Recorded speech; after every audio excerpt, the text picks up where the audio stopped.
Hello, welcome to Mystic Revolution. Susana and I are so glad you're here. Today, we're going to continue our conversation about all the nuts and bolts and words and about psychic sensibilities and such. But first, a little meditation. So, if you can, please close your eyes and tune into your inner world and let yourself breathe even a little more. Let's ask that breath to come from the universe, the breath of the cosmos, the breath of the divine, breathing in, feeling it through your throat and nose, filling up your chest and belly, and at your own rate, release that breath intentionally down to the center of the earth. And at your own rate, let your chest and belly fill again with the goodness of the universe, filling up with the goodness of the universe and letting the new chi come in and the stale chi leave.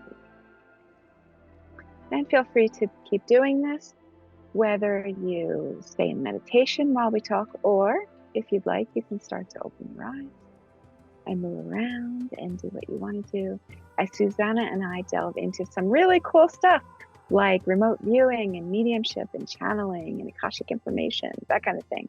So, yeah, here we go, Susana. Well, we talked about psychic readings and where and how we get information.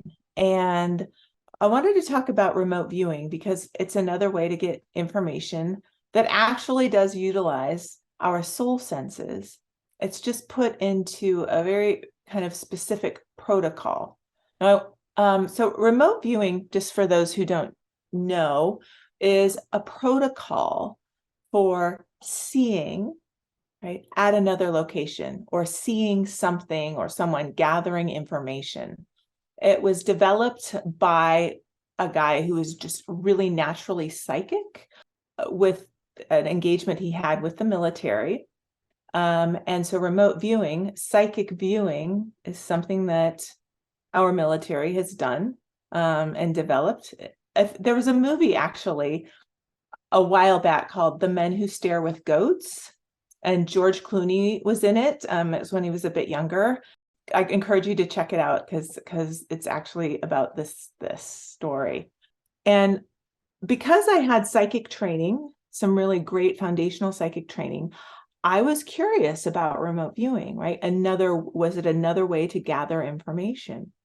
And so I took a few courses in it, and actually had the opportunity to study with a person named Joe McMoneagle, who has written a lot of books, Psychic Spies among them. He's a fascinating person. And the protocol essentially teaches people how to tune in, but in a more sort of methodical, practical, tactical way. And I won't go into too much detail, but, honoring first impressions, right? Detaching from what you think it means, like using your discernment, right? Dialing into sort of the more general things rather than saying, this means that, or this is that location. All the things that we've talked about in previous seasons of Mystic Revolution, but it's a more sort of practical, methodical approach to it. And then really good remote viewers simply do all of that by default, and that becomes really quick, just as the readings that Wendy and I do. So what I found is that they aren't that different, but the highly trained remote viewers can, really dial in and see, supposedly, right, what's on a hard drive, like in another country, or the location of someone who's been kidnapped. I mean, Joe McMoneagle has spent his life helping people find missing people that have disappeared. And so certainly there are psychics that do that don't have that kind of training, but it's just another way of gathering information. Mm-hmm.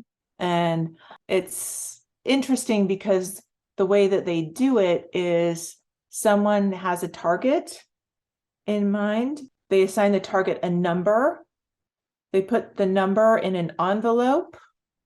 They hand it off to someone else, who then hands it to the reader, the remote viewer, who then identifies the target. Like there's literally zero extra information, and it goes through multiple hands, so there's no reading of other stuff. And another way to, I guess, get more exacting in eliminating certain factors that might get in the way of a reading. Yeah, that's really cool. It reminds me of in different variations of the lineage that we're in, people ask, just very vague questions like, I have a situation. Here's 1, 2, 3. What does it look like? Yeah. So it sounds similar, more similar to that. And you're just reading from nothing.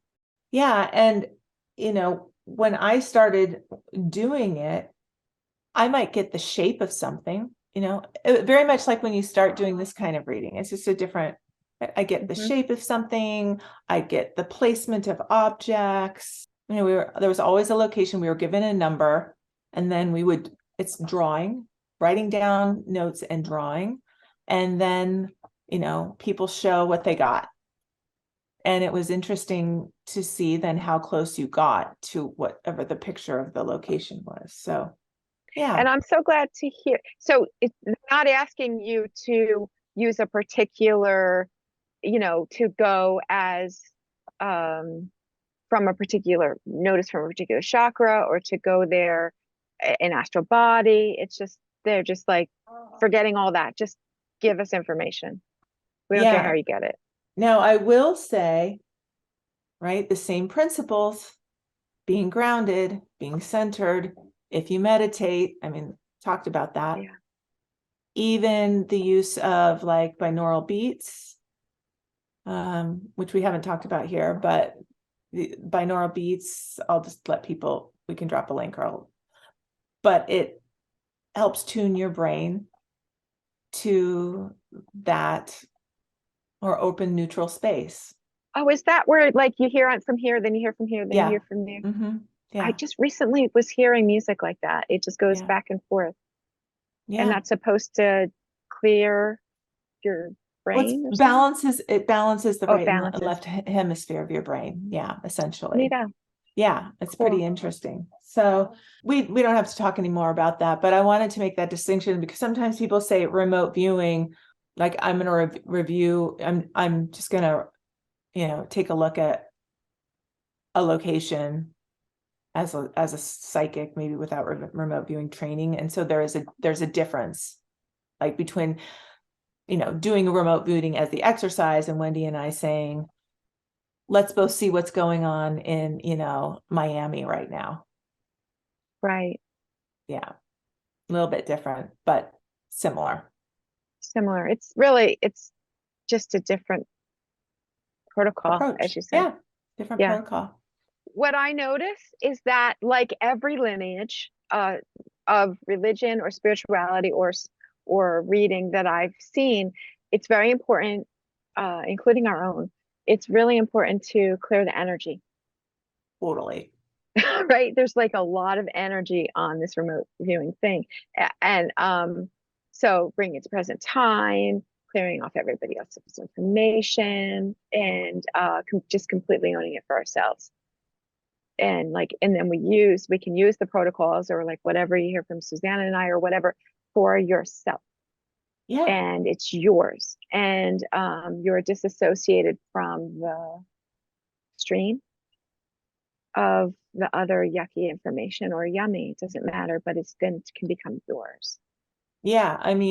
Believe me, I have had people ask me like, why would you do that? Why would you take a remote viewing class from like some person in the military?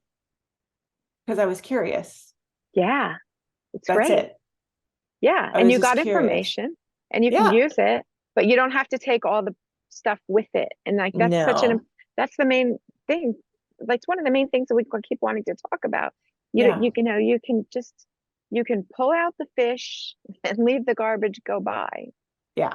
So Yeah, yeah. And then the absolutely. other thing is, for me, certainly when I started, but even now I notice it sometimes, I am more nervous about, it lights up my doubt. It lights up my intellectual invalidation to read actual physical things.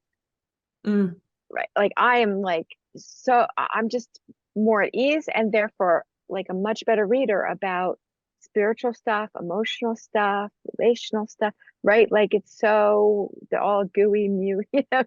Oh, no, me too, totally. So I good at it. completely But agree. it's just like I remember we did a little play one time, a bunch of us about like, oh, where's the thing in the house? I hid these things in the house. Where are they? I'm just like, I like got them all wrong. I didn't get one right, right? I, like the odds were I could have gotten something right, but I didn't because I get like second thinking. I do the, I get second thinking. I get like, well, there's a right answer. My mind's like, let's get in the driver's seat. And then the psychic information goes out the window. So I just want to say that, like, it's just an important thing to notice. I Like, agree. and different people are different about that. Totally. Different people are different. And, believe me, all of this stuff does not prevent me from like losing keys or losing my phone like every other day. However, when I decide to stop and just sit and do all the things that we all talk about, clearing off the energy, getting grounded, getting in present time, like, right? I And can not find it. trying, Not trying. scraping, not Yeah. right. Because then the serendipity can take over. Then spirit can move. Yeah, absolutely. And it's not always rational either. Like I might think about something that has me get to it that isn't Yeah. the thing that it is. Oh, Right. I'm completely. like, I think, go over there because the green plant is blah, blah, blah. And I get there and the thing's there, but it's not because of the green plant. It's because of something else, because my brain wants to make sense in it. Yeah. Yeah. I mean, to your point, speaking of, I mean, whatever, losing keys, frantic, can't find the keys, can't find the keys, can't find the keys.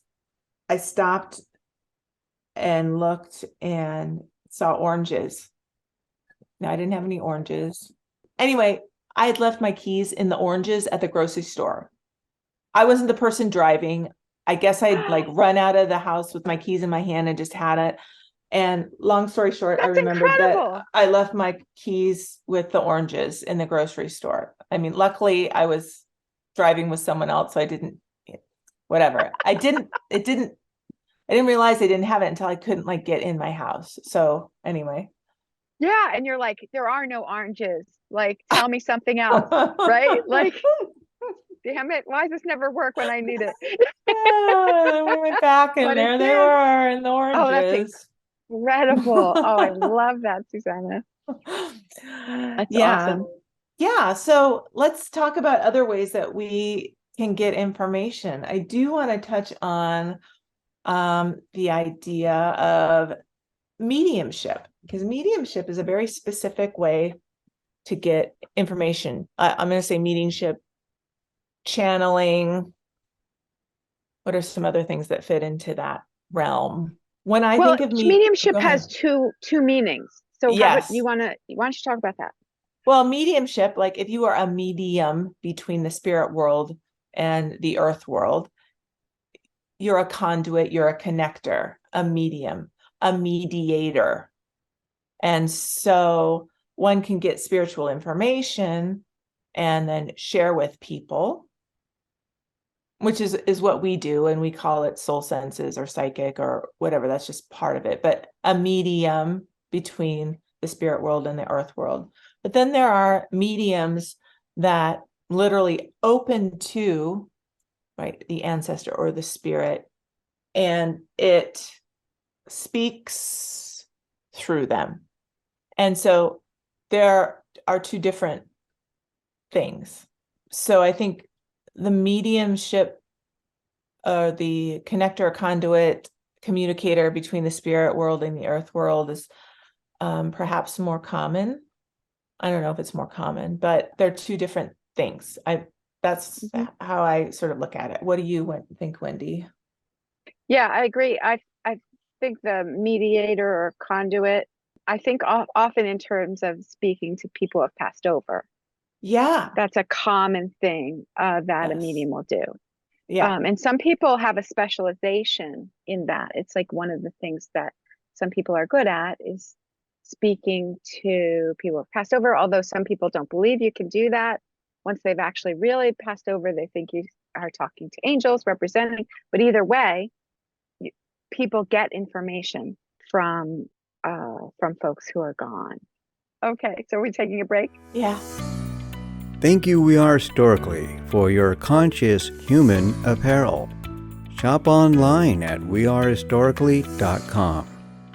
Hey friends, Susana and I want to remind you that we offer a Mystic Revolution meditation. It's the first Tuesdays at 4:30 Pacific. Please come as our guest. You can see our website for the link. And thank you for playing with us. Raise your vibration and energize your life with specialized Fibonacci tuning forks that deepen meditations and empower self-healing. Get your vibrational sound tools for personal enhancement at energybodytuners.com. Okay, welcome back from the break. And we are in the middle of talking about mediumship, which leads to channeling. Well, we talked about the two different kinds of mediumship. And let's talk a little bit about the mediumship that is like channeling, if you will, channeling a spirit, channeling an entity. I think that kind of mediumship is fascinating. I've never done it, at least as far as I know. And I think it's, if you do it, I'm just going to say something to do with like extreme care. But I don't know. What do you have to say about it, Wendy? I'm not a fan. If you do it, yeah, my pictures are that it's like giving someone who can't drive my beautiful new Maserati with a stick shift. You know, we're finely tuned instruments, and I think we're here to learn to be in and with our bodies. And then like just to give the use of our bodies to somebody else can be an issue. But if one chooses to do it, it's really important to have somebody nearby that loves you, right? It's my understanding that people who channel a lot, the body wears out soon.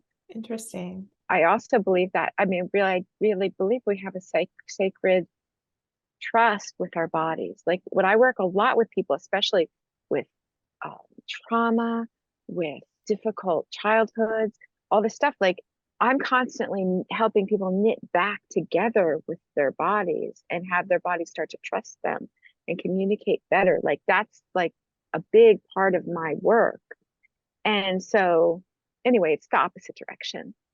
Yeah. And I feel like that people get it is, I've seen it done. I've done it myself, not on purpose.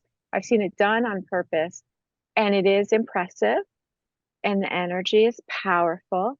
And I think that people get like that. Oh, it's like, this is really cool, and the energy is cool, and it's so cool. But I believe that we can get just as good information, if not better, directly. And some people use channeling like this too. Some people talk about it like the mediumship taking over, and some people say I channel, but they don't mean that. They mean they just get information and say it, which I use the word psychic. Yeah. We can just get information and say it. The thing is that it's harder work for us because we need to clear the mirror. We need, like, it helps for us to get clearer. It helps us to learn distinctions. It helps us so that we can bring the information as clearly as possible through. Whereas if we just get out of the way, the information can come through, but who is the information from? And I don't believe that folks that are aligned with source are the ones who are channeling. I believe God gave us our bodies, or a source, or the world, or whatever you want to say. The great spirit or whatever gave us these bodies to use. So I don't believe that God or someone in alignment with God is going to take over our bodies and use us like a puppet. I could be wrong, but and I know it's like not popular to say because there's a lot of channels books and there's a lot of channelers and there's a lot of really cool information coming through. There is. But Yeah. when I look, I always see a fly in the ointment. I see like what Michael likes to say, well, if you have a cask of good wine and you put a teaspoon of sewage in, what do you got? Sewage. And I always I end up finding the fly in the ointment. There's like Abraham, right? Abraham has really cool stuff, so much really cool stuff. But then there's some stuff in there that I'm just like, that is a fly in the ointment, and it's affecting us negatively, I believe. You mean Esther Hicks and Abraham? Yeah. Mm-hmm. I loved so much of that for sure. And really, really good information. Yeah. And then there was another longer time ago, the woman who channeled, is it Seth? Mm-hmm. Do you remember? Mm-hmm. I didn't read it, but yeah. Yeah. And obviously, I mean, there's a rich history of channeling in Theosophy and just throughout history. It's a totally way, it's a valid way to get information. It's a valid way to get connected with an entity, a being, someone who is past. But what is critical is all the things that we've talked about, like being really solid in yourself, I would say, discernment, knowing how to master your energy and when to, like, how to invite something in and boot it out. I mean, to your point, yeah, it can wreak havoc on someone who isn't working with their energy on a regular basis, I would say. Yeah. And so take what I have with it as a grain of salt. I'm like really adamant about it, but take it with a grain of salt. But still, it's a matter of, can we discern that information? And then do we choose to give up our body or our hand or our voice to something else? Mm-hmm. And can we do it safely? Yeah. And in our work, I mean, certainly I have seen a lot of, we call it out of control trance mediums, people who are channeling not on purpose. Yeah. And wreaking havoc in their life, in their world, in the people around them. It's really problematic. Yeah. And I think I said I didn't do it, but I think I was that. I mean, just because of all of the things that I was doing to myself to check out, and it was super self-destructive. I mean, a lot of the energy I was tapping into, not helpful, not my own. And I think, I mean, I'll just say a lot of times people that have pretty serious addictions, it happens to without them even knowing. Right. Because the point of addiction is to leave the body. Yeah. Right. Like that's the point of addiction. I can't stand to be here anymore. Yeah. So I'm going to leave a little or a lot. And, in the worst of it, I'm blacking out. I'm completely out. And somebody else is running the show. And then I'm responsible. I wake up in the morning. I'm responsible. I have to pay the debt. Yeah. For whatever might happen. Yeah. And it's not always so obvious. Like I grew up with an out of control trance medium, and it was not good. People don't understand that it's like what's happening. I mean, until I got to training, I had no idea what was happening. I just thought this person that I grew up with was like this and like this. Yeah.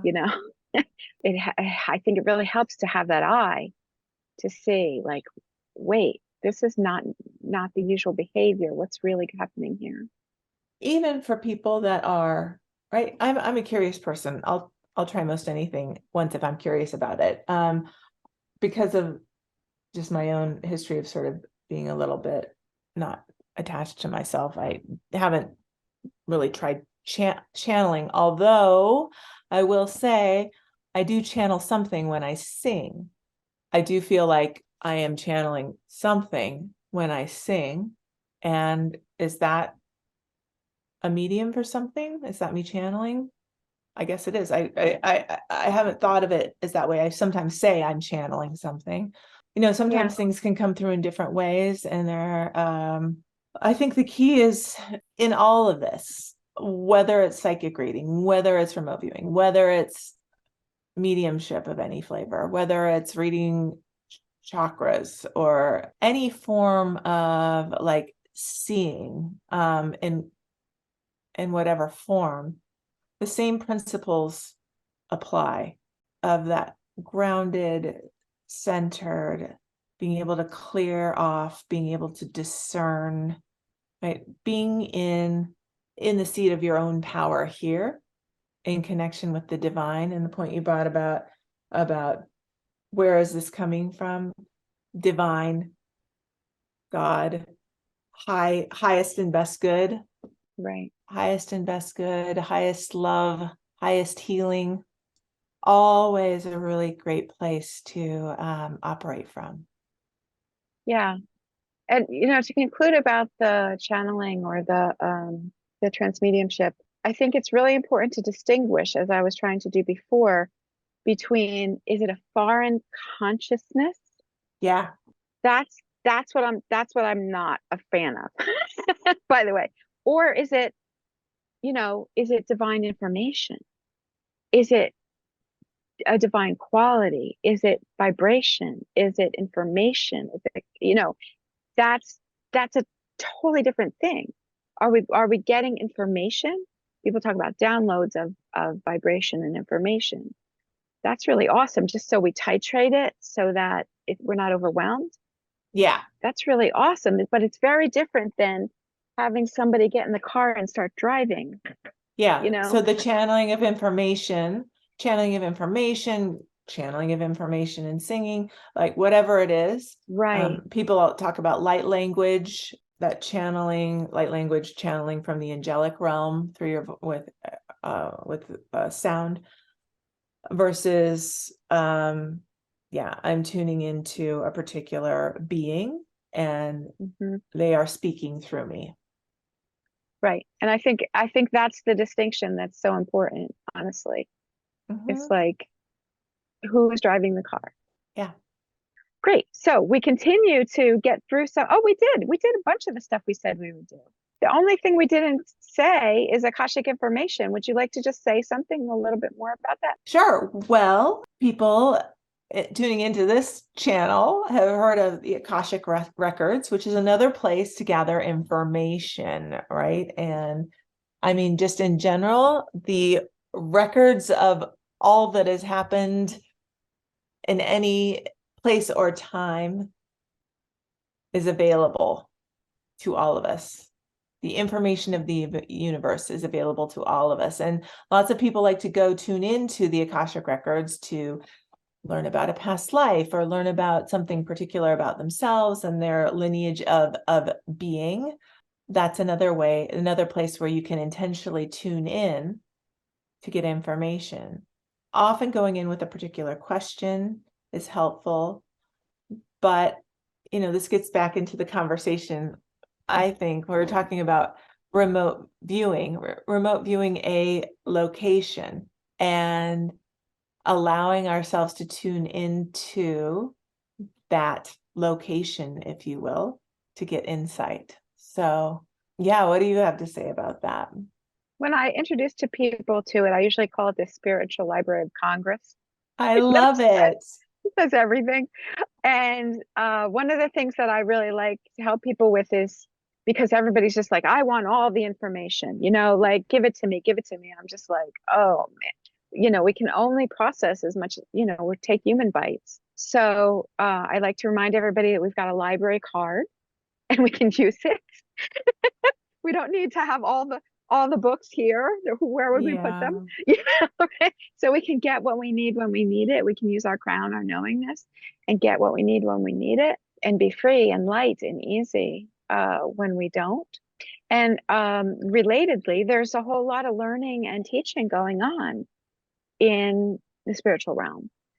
So it's like there's information sitting there, but there's teachers and teaching, and we can teach, and like there's just so much available when we tune in. when we're asleep and when we're awake. So it's like an endless, like there's just endless. It's a very exciting place to look and play. One of the things that I like to do as a healer is like I'll ask for original information, but I've started to, for years now, I've been, instead of myself going and like talking to the librarian, I ask a master to go, because they always end up coming back with all kinds of cool stuff that I wouldn't think of. So, Yeah, no, I'm really glad you brought that up. The idea that you can have a helper, right? Whether it's a librarian or it's a ascended master, yeah, to go gather the information. Yeah. that's my picture. Is I mean, like Akashic Records is so. I mean, if I went to the Library of Congress, like I'd want to talk to a librarian. Like, I don't know how to find stuff. I don't even, right? So I just always talk to the librarian. But Well, what that's you what I do used is to you do. get on your device and you'd search for it and then, right? But Okay, so I need a device. Anyway, I used to talk to the librarian, and now I ask a master to go, because Perfect. inevitably they come with all kinds of other cool stuff. Yeah. And I get to learn about that, which is so cool. That's so cool. Yeah, so it's a good little trick, I think. Absolutely. I mean, we could do a whole show on that, and maybe we will, but we're just dropping in different things right now. Different ways of gathering information, different words. Yeah, we're coming to the end of our episode here. So we so appreciate your being here. Please drop in questions, comments, thoughts. We totally welcome them. Thank you. And we'll end with a little meditation like we started. How about we just breathe in from the universe, filling our chest and belly with new chi, fresh energy, and release to the earth, letting drop the old and what's not yours. Whatever we said that didn't resonate with you, just drop it. Just breathe it out. Let it drop. Breathe in, fresh. And what you did like, what you did resonate with, now it's yours. And just own it. Like let what you're breathing in be a color that fills not just your chest and belly, but all through your body and all around you. Owning your own space with beautiful light from the universe. Breathe in and release what's not yours. Thank you so much. Until next time, enjoy, and we are Mystic Revolution. Thanks so much for playing with us. Please support Mystic Revolution by liking and sharing our show. And sign up to get notified when new content is available. We really appreciate it. Thanks. Thank you. Thank you for joining us. Have a happy always. Join us for our monthly Mystic Meditation on the first Tuesday of the month at 4:30 p.m. Pacific Time. Click on the link in the description to get more information and join the Mystic Revolution. We look forward to seeing you then.